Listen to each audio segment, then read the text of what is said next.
So this is an emergency video. This is not the video I wanted to post today.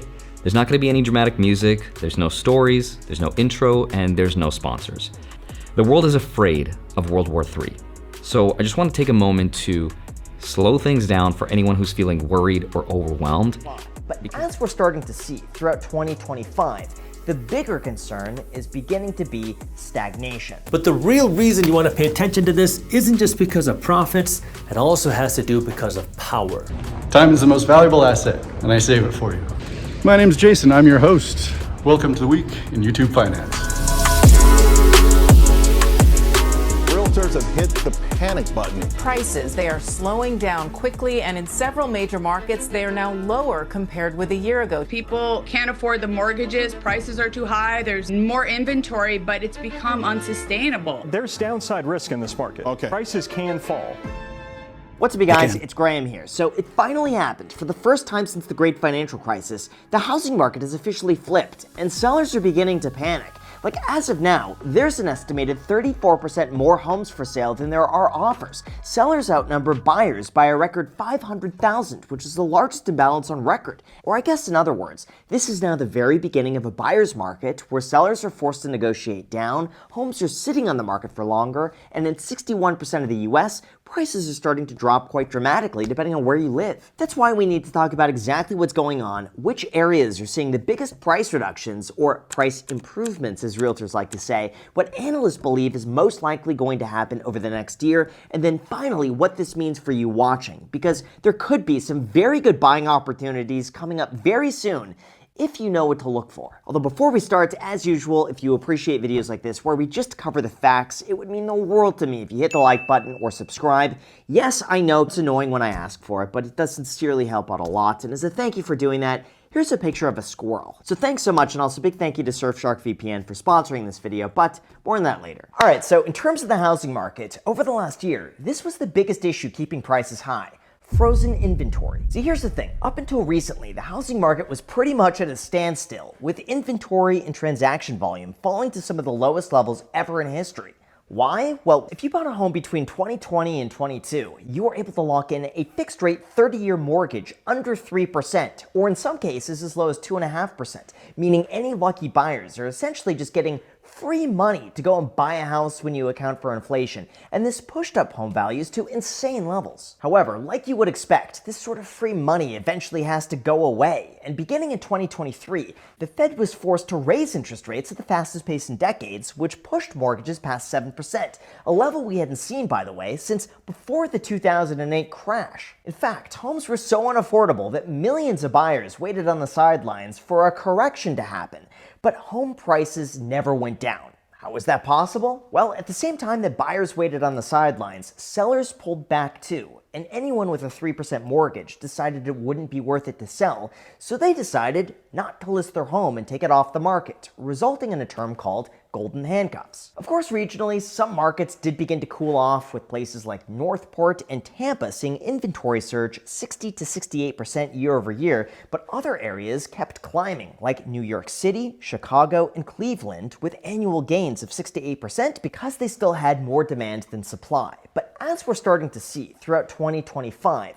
the bigger concern is beginning to be stagnation. See, here's the thing. Even though median home prices are still higher year over year, the pace at which they're increasing is beginning to slow down by a lot. For example, even though we saw 15 to 20% gains throughout 2021, today national home prices have only increased 3 to 4%, with spring price growth having slowed down for the 11th straight month. In fact, by March of this year, national home price gains were down to nearly zero, suggesting that buyers are now getting the upper hand. Although once you start to dig a little bit deeper, you'll begin to realize that this is what we're currently up against. One, we have higher mortgage rates. As of this week, the average 30-year fixed mortgage is hovering around 7%, which is double the interest rate that people were able to lock in a few years ago, and the highest sustained rates that we have seen in more than 20 years. As a result, the typical monthly payment of a median-priced home is currently hovering at $2,860, which is only $25 shy of the all-time record high. Now, two, we have declining demand. As of now, pending home sales are down about 1.7% from a year ago, meaning fewer homes are are being sold. On top of that, about 14% of purchase agreements are getting canceled before closing, which is the highest cancellation rate since the pandemic crash of April 2020. In fact, a recent survey found that buyers are now less worried about bidding wars and more worried about their personal finance and job security. Not to mention, there isn't that urgency to want to close on a home as fast as possible because prices are no longer raising higher, and maybe the longer they wait, the better the deal they could get.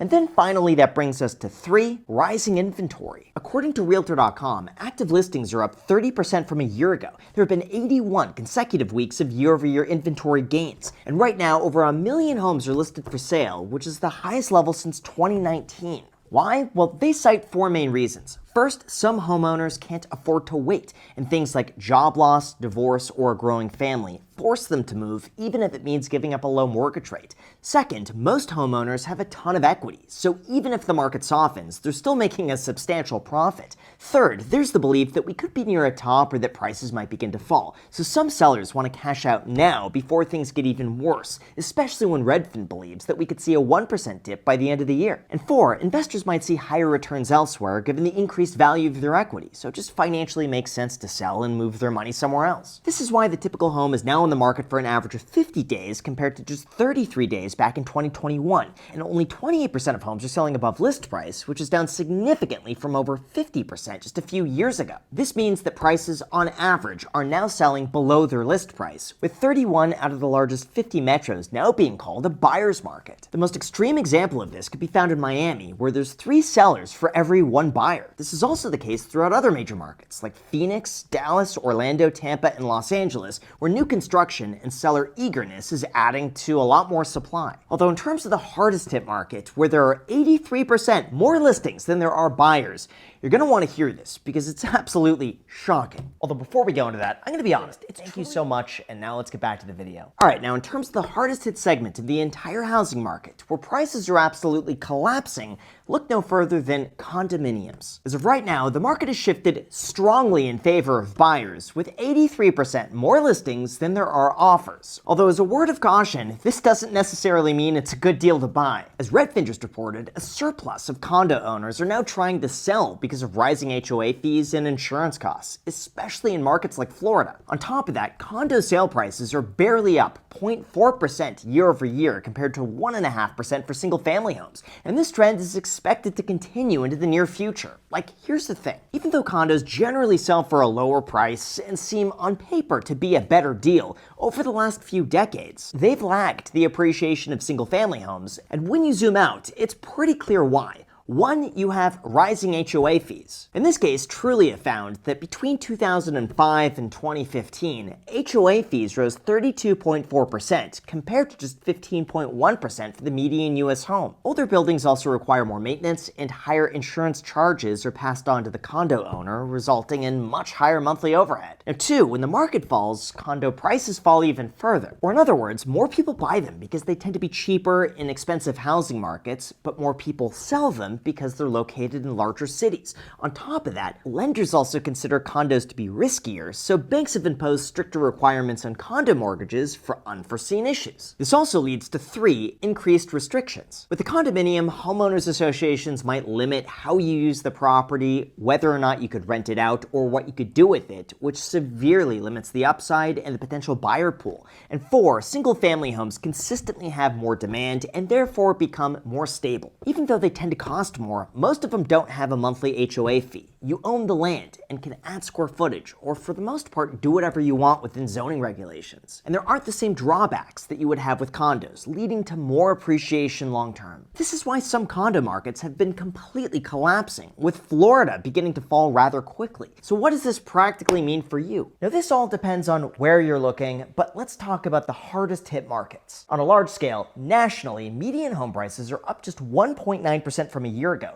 which once you factor in 2.3% inflation, means that real home prices have actually started to fall. In terms of where this is most evident, we have Oakland, California down 4.9%, Dallas, Texas down 4.5%, Jacksonville, Florida down 3%, Austin, Texas down 2.5%, Seattle, Washington down 1.5%, and Denver, Colorado down 1%. Now, even though these are not major real estate price drops to the point where people are calling for a real estate collapse, do keep in mind that prices are down much much more significantly from their peak in 2022.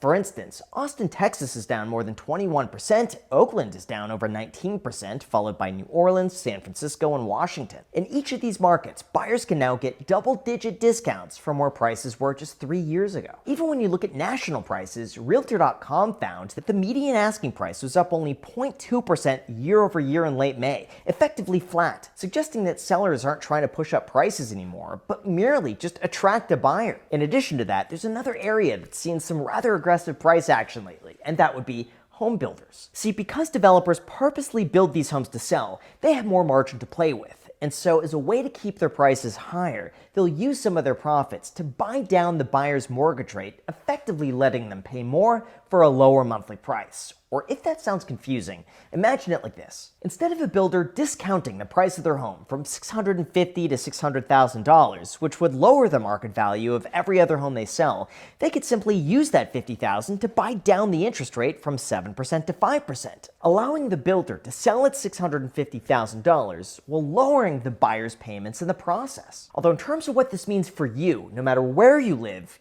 here's what you came for. From my perspective, if you're in the market for a home, this might be the first time since 2019 where you could afford to be selective, you could choose to negotiate, or you could walk away from a deal without worrying that the market's just going to be racing higher. Like, remember the days where you had to pay cash, over asking, waive contingencies, and name your firstborn child after the seller? Well, that's not really happening anymore. But home affordability is still an issue, and if you buy something, you are still paying a historically high price, all things considered. And for everybody else who's simply watching home prices out of curiosity, honestly, you're not going to feel much of an impact, and any headline decreases in price are going to be moderate at best. So no, we're not going to be seeing a 10 to 20% real estate collapse anytime soon outside of a few localized markets. Instead, we might see a more flatlining of prices or really moderate gains, if anything. That's why I believe if you need to buy a home, buy something that fits your budget on a fixed rate loan that you could comfortably afford on a home that you intend on keeping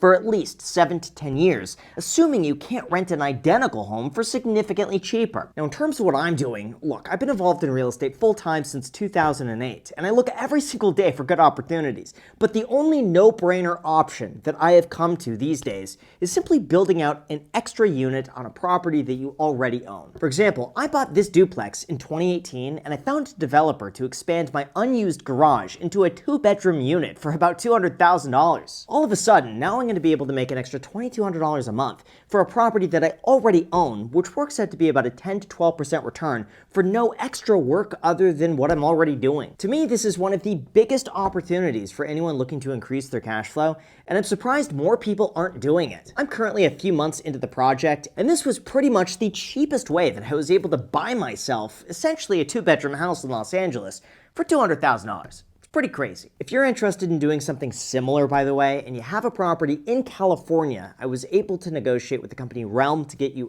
$1,000 off. They're who I've gone through to get this project done. They basically go and get you multiple bids from different contractors who they work closely with, and then they negotiate them on your behalf to get you the best possible price, while also making sure that they stick on budget. Like I said, I literally wouldn't have done this without them, especially because I live out of state, so everything so far has been flawless. So if you're interested in that and you want $1,000 off, the link is down below in the description. Anyway, besides that opportunity, I tend to believe that we're going to see sales prices soften over the next few years, which is probably something healthy for the entire economy. Although definitely let me know what you think down below in the comments. As always, I will do my best to read and reply to as many of you as I can. And hey, if I missed anything, feel free to let me know down below. Thank you so much, and until next time.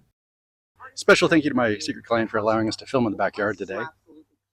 The American economy is being challenged to a war, but probably not the way you think. I'm not talking about a world war, and I'm also not talking about a trade war. I'm talking about the war over oil, which is quietly starting to accelerate. And the reason you want to pay attention is because it can impact gas prices, stock prices, and our economy at large. What do I mean? It's OPEC versus United States oil companies fighting over who will control the world's oil. And if you have no idea what that means, don't worry. I'm gonna break it all down in this video, starting by explaining what is OPEC versus US shale. Number 2, explaining what's happening in this oil war right now. Then going into number 3, Why this is so important, because of how oil can equal power. Number 4, the risks of everything going on in the oil war. And then number 5, how does this affect you and where's the opportunity for you? So let's break this down. Let's start with the basics. OPEC is a group of oil producing companies like Saudi Arabia and Russia. And the reason why this is so significant is because they control 40% of the world's oil supply. And then we have US shale. This is where American companies are doing fracking, meaning they're digging deep into the earth, pulling out oil from rocks underground. And this is where things get interesting, because over the last 10 years, US shale has been giving a lot of competition to OPEC. And businesses don't like competition. And this is where we're starting to see OPEC fight back in 2025. For example, in May 2025, OPEC really started to increase the supply of oil that they're producing. And this now ties in very nicely to number 2,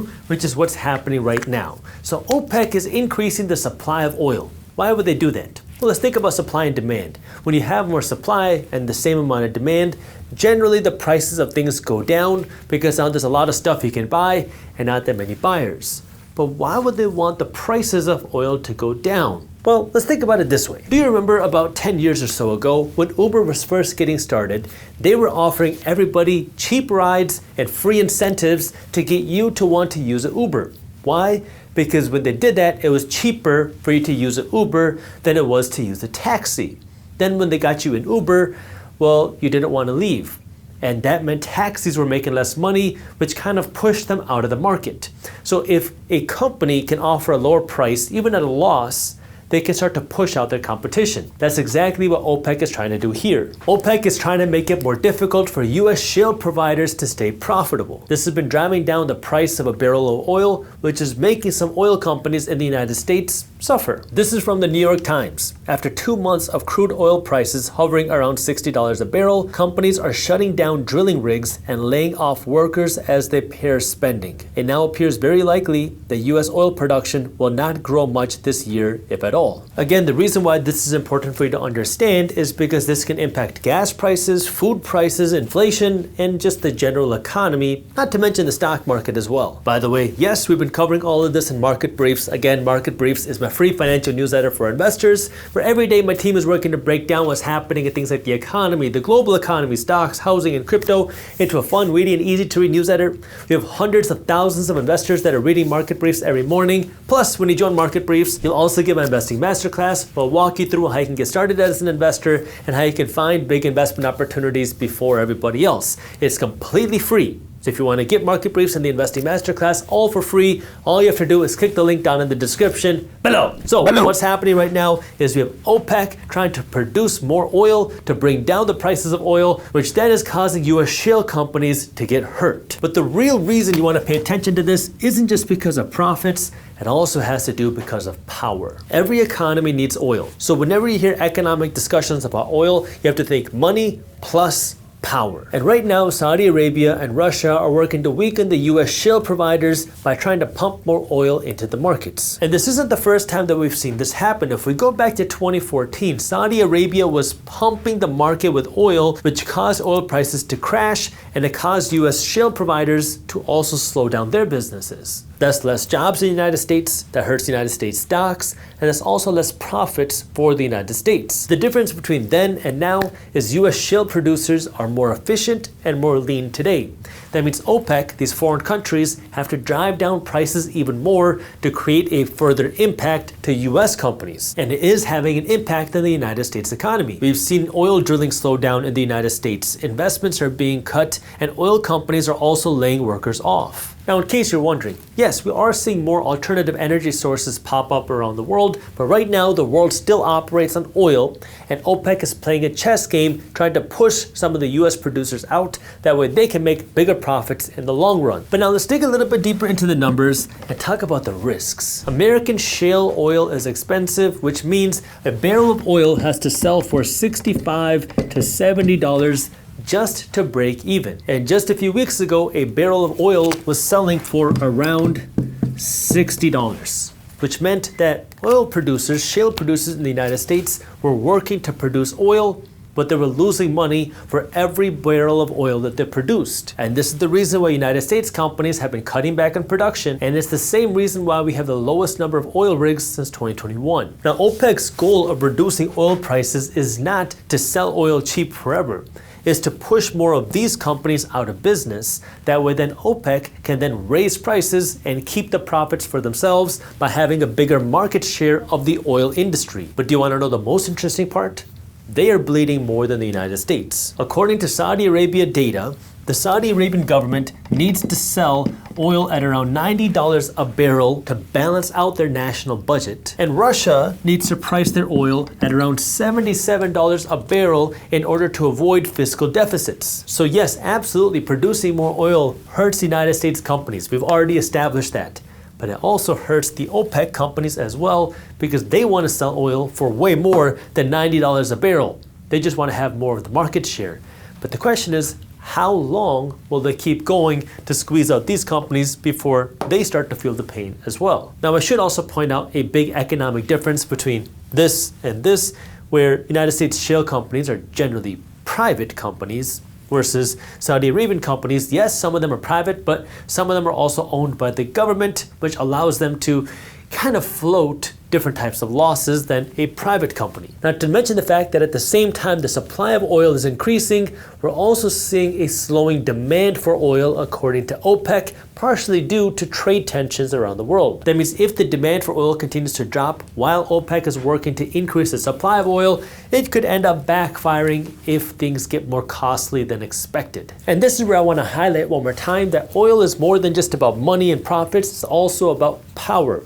Because if we go back a few years ago, when we saw gas prices hit $5, $6, $7 a gallon, people in the United States were freaking out, for lack of a better word, and it created a lot of economic stress and uncertainty. Well, part of that stress and uncertainty can be caused not just by United States companies, but it can also be influenced by what's happening here if the United States does not have control over their own oil, or they're heavily reliant on foreign oil companies, which can then dictate the supply and price of oil. And for full transparency, we've seen energy be used as a weapon in the past. Take a look. I mean, you might remember not that long ago when Russia cut off energy supplies to Europe, which created blackouts around the country. It forced Germany to restart their coal plants just to survive winter. And it also forced China to start building their own energy reserves to prepare for global uncertainty. That's the reason why this is so important. Because oil, yes, it's a commodity. Yes, some companies make profits. Yes, there's competition. We've seen that happen in every single industry in the world.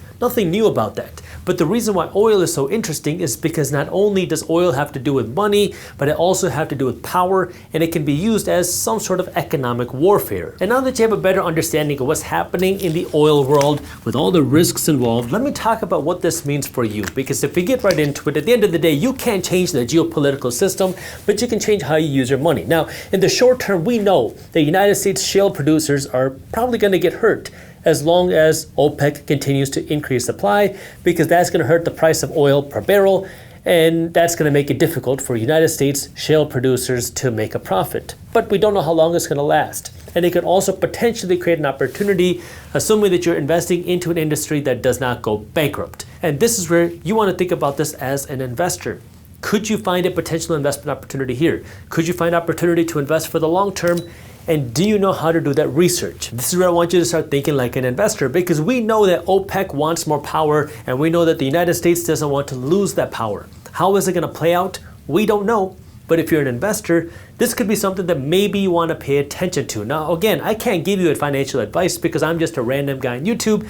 My job is to help you start thinking like an investor. That way you can find opportunities that might be unique for you. Now, I want to just make sure that we understand this. Not everybody, in fact, most people shouldn't be investing in individual companies. My belief is that most people should just be index investing. Your dollar cost average, I call it ABB, always be buying, investing into ETFs. Broad basket ETFs, maybe something like the S&P 500. Again, I can't tell you what to invest in, just an example, but some of you are going to be a little bit more sophisticated that want to find more of those new and unique opportunities. I call this market shifts, And this is where you have to understand what's happening in the economy. Again, Market Briefs is a free resource to help you stay on top of what's happening. For those of you that want more, my team at Briefs Pro publishes a weekly report where we break down shifts that are happening in the economy. So if things like this are interested to you with stocks that are related to it, again, you can check out Briefs Pro. But that's for, again, active investors that want to be more involved and want to know where the money is moving. So now that you understand what's happening in the oil world, what do you think is going to happen? Do you think that OPEC is going to continue pumping the market with more oil? Or do you think they're going to pull back and the price of oils are going to rise and that's going to benefit US shale companies? I'd love to hear your thoughts because a lot of things can happen. Let me know down in the comments. I'm looking forward to reading what you have to say. So this is an emergency video. This is not the video I wanted to post today. There's not going to be any dramatic music, there's no stories, there's no intro, and there's no sponsors. Now, I might have titled this video something sensational to grab your attention, but that was on purpose. Because when the world feels like it's on fire, it's important to stay calm and level-headed. And right now, there's a serious conflict between countries. There are casualties, there's going to be scary headlines, scary news reports, and the markets are going to be on fire. The world is afraid of World War III. So I just want to take a moment to slow things down for anyone who's feeling worried or overwhelmed, because when people are losing their lives, the last thing they probably want to think about is money. But when fear takes over and markets do crazy things, we can make mistakes, especially with our finances. And as someone who's really passionate about helping people and sharing financial education, I think this is the right time to put out this reminder about staying calm, staying invested, and staying smart. So I wanted to interrupt my normal schedule. This is not the video I was going to release today, but I want to share a few things that I think are incredibly important right now that will hopefully help you out. This information I'm about to share is something I've spent a long time researching because this is not the first time the world was in danger of global conflict. And it's definitely not the first time that investors asked, what happens to the market during war? And I think the answer might surprise you. Historically, markets don't crash the way people expect during major conflicts. In fact, in a lot of cases, they actually recover really fast, sometimes even going up during the war itself. But let me give you a couple examples. After Pearl Harbor in 1941, the stock market dropped about 3% the next day and then fully recovered within a month. All it took was 1 month to recover from one of the biggest conflicts in the US. Now, during the Cuban Missile Crisis, which happened in 1962, when the world was literally on the edge of nuclear war, the market went down about 7% in about 4 trading days. And then it recovered in just 10 to 12 days. In 2022, when Russia invaded Ukraine, the S&P 500, that's the stock market, this ETF right here, VOO, the market dropped 2.6% on the day of the invasion. But within 1 month, the market had already bounced back and it was trading higher than before the war started.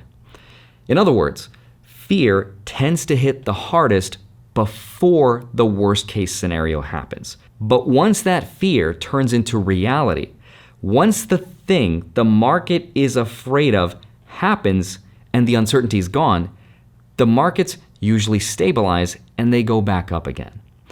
And I know that sounds weird, but it happens because investors hate uncertainty more than anything else. Once the future is clear, even if it's bad, the markets start moving forward again. So if you're watching the headlines right now thinking, should I sell everything? Should I go cash? Should I wait for things to get better? Please hear this. Trying to time the market around a war almost never works. Let me give you a few more examples, and this time I'm going to show you the actual data behind what I'm saying. In 2008, during the biggest financial crisis of my lifetime, the stock market dropped almost 57%. It felt like the whole system was collapsing. Banks were failing, homes were being foreclosed on, people were losing their jobs. It was really bad. But if you held on through the worst of it, the market ended up tripling over the next decade. In fact, in the first 3 weeks after the market reached its bottom, the market was already up over 20%. After 9/11, the market was closed for almost a full week. And when it reopened, the S&P 500 dropped roughly 11.6% in 5 days. The Dow dropped about 14%. That was one of the worst weeks in market history. But even then, stocks recovered most of those losses within 2 weeks. In 2011, when the US had its credit rating downgraded for the first time in history, the market dropped over 6% in just 1 day. People thought that was the beginning of the end. But within just 6 months, the market had recovered everything it lost and then some. Even the COVID crash in 2020, which was the fastest crash in history, the S&P 500 dropped 34% in just 33 days. But within 5 months, the market fully recovered and we went on to hit new all-time highs. And it just keeps going. Back in 1987, we had something called Black Monday. I wasn't around for that. That was about 2 years before I was born. The market dropped 22% in 1 day. And to this day, that is still the worst 1 day percentage drop in all of US history. Imagine the S&P 500 falling over 1,000 points in just one trading session. Put yourself in that position for a second. People thought the whole system was breaking. But here's what happened next. Within 2 years, the market not only recovered, it doubled.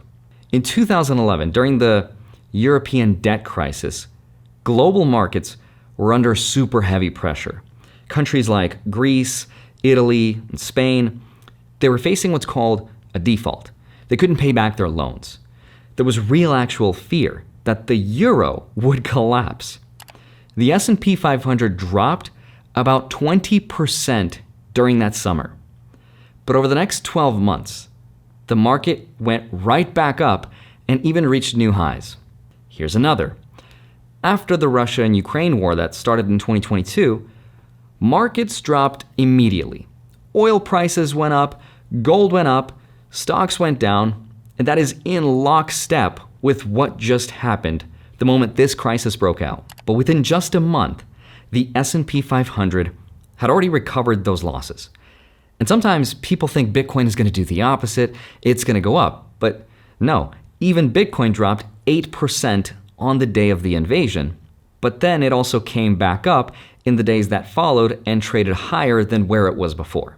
And to really drive this point home, let me just show you an example with 3 hypothetical investors, and big credit to personalfinanceclub.com, because this example takes 3 investors, Tiffany, Brittany, and Sarah. They all invested $500 a month into the S&P 500 index fund. So this ETF right here. They started in 1985, and they just kept doing that all the way through 2024. That is almost 40 years of investing, over 470 months or so. And through every crash we talked about, all the bubbles, but each of them had a very different strategy of how they did it. And this is going to blow your mind. So Brittany was the genius. She had the best market timing in the world. She waited and waited and only invested at the bottom of every major crash. The day after the lowest point, boom, she invested everything she had saved up until that point. Then there was Tiffany. She dumped all of her savings into the market right before each of the 6 biggest crashes, like the dot-com bubble, the financial crisis, and even the COVID crash. And every single time, she bought at the peak. And then there's Sarah. Now, Sarah is the person that we should all be aspiring to be. She didn't try to time anything. She just set up an automatic $500 a month contribution and never touched it since 1985. Through every up and every down and every month, she put money in the market, and here's how it all played out. Brittany, with the perfect timing, the genius investor, ended up with about $3.3 million. Tiffany, with the worst timing possible, still ended up with $2.1 million. And Sarah, who just stayed consistent the whole way through, ended up as the winner with $3.5 million. So the person who never tried to time the market and was not the smartest still ended up with the most money. How is that possible, right? It's possible because her money was always working for her. And over time, as you put more money into the market consistently, that money grows with compound interest. And then you earn interest on top of that interest, and so on and so forth. But when you try to time the market, especially in the beginning when you don't have a lot of money, even though you're getting a higher return, there's less money to return. There's less compound interest and less time. And Tiffany, even though her timing was really bad, she still did the most important thing. She never sold. She stayed invested in the market.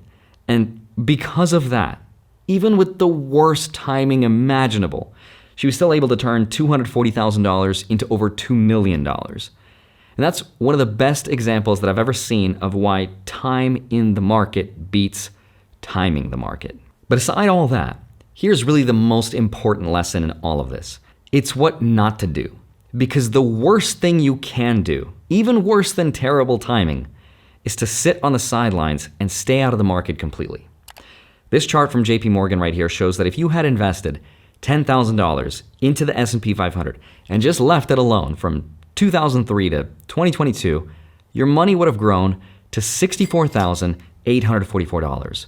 But if you missed just the 10 best days in the market over that 20-year period, your return dropped to half, $29,708.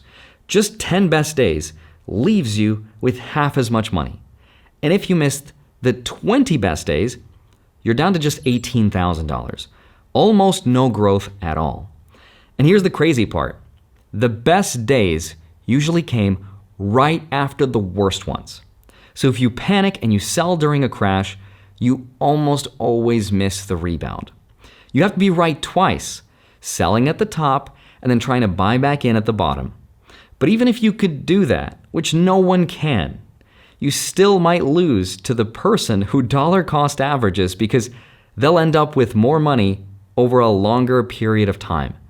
And that's why there's that famous saying in investing, time in the market beats timing the market every single time. Now, I have no idea what the market is doing today. It could be up, it could be down. I imagine everyone's panicking right now and the market's not doing as well as it would have been without this conflict. But as far as how I'm personally investing, I'm not doing anything differently. I am still dollar cost averaging into the broader US stock market. I'm still holding on to my real estate, holding on to my cash, and I'm still buying Bitcoin whenever there's an opportunity. But as far as World War III is concerned, not that my opinion matters. I'm no geopolitics expert, but I am optimistic, and I don't think we're going to get World War III over what's happening right now. That's because I don't think Iran has enough full support to start one. China and Russia are too busy with their own problems. Russia is busy with Ukraine. China's busy fixing its own economy. And the US is just trying to stay out of geopolitics.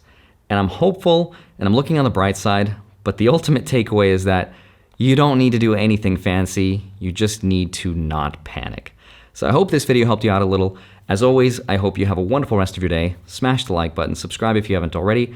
I'd love to see you back here next week with my regular video. With that said, I'll see you soon. Bye-bye. Well, obviously a pretty heavy subject, and I think Andre approached it in a very intellectual, intelligent, financial point of view. So thanks for that. So what do you think? What about you guys? Are you dollar cost averaging? Are you with VOO? Drop a VOO down in the comments below if you are. Thanks. Do me a favor and hit that YouTube tip jar. Hit that like button. Like that. Thank you so much. And I would love it if you subscribed. So help me out. Talk to you soon.